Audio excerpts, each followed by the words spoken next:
Hello everyone, this is Grace from the Roselle Public Library. Today I will be reading Chapter 8 of Pinocchio by Carlo Collodi. Chapter 8. Geppetto makes Pinocchio new feet and sells his own coat to buy him a spelling book.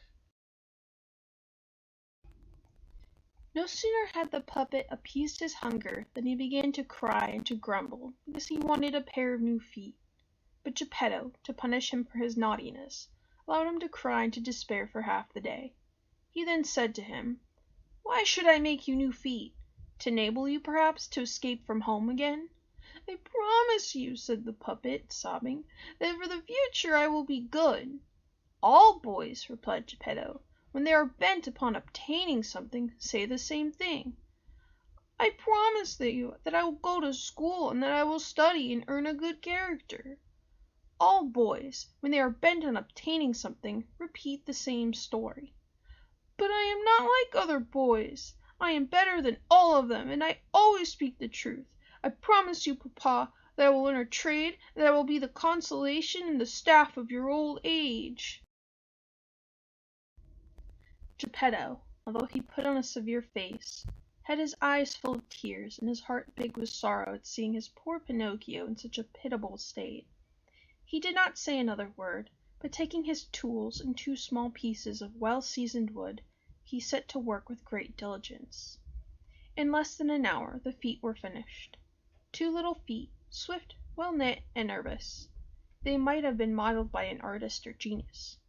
Geppetto then said to the puppet, "Shut your eyes and go to sleep."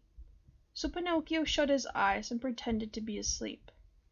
Now while he pretended to sleep, Geppetto, with a little glue which he had melted in an eggshell, fastened his feet in their place, and it was so well done before that not even a trace could be seen of where they were joined.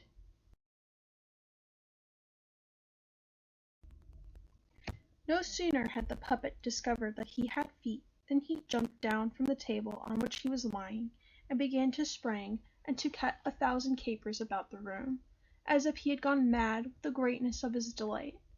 "To reward you for what you have done for me," said Pinocchio to his father, "I will go to school at once."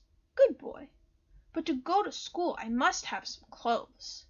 Geppetto, who was poor, and who had not so much as a farthing in his pocket, then made him a little dress of flowered paper, a pair of shoes from the bark of a tree, and a cap of the crumb of bread. Pinocchio ran immediately to look at himself in a crock of water, and he was so pleased with his appearance that he said, strutting about like a peacock, "I look quite like a gentleman." "Yes, indeed," answered Geppetto, "for bear in mind that it is not fine clothes that make the gentleman, but clean clothes." "By the by," added the puppet, "to go to school I am still in want. Indeed I am without the best thing and the most important." "And what is it?" "I have no spelling book." "You are right, but what shall we do to get one?"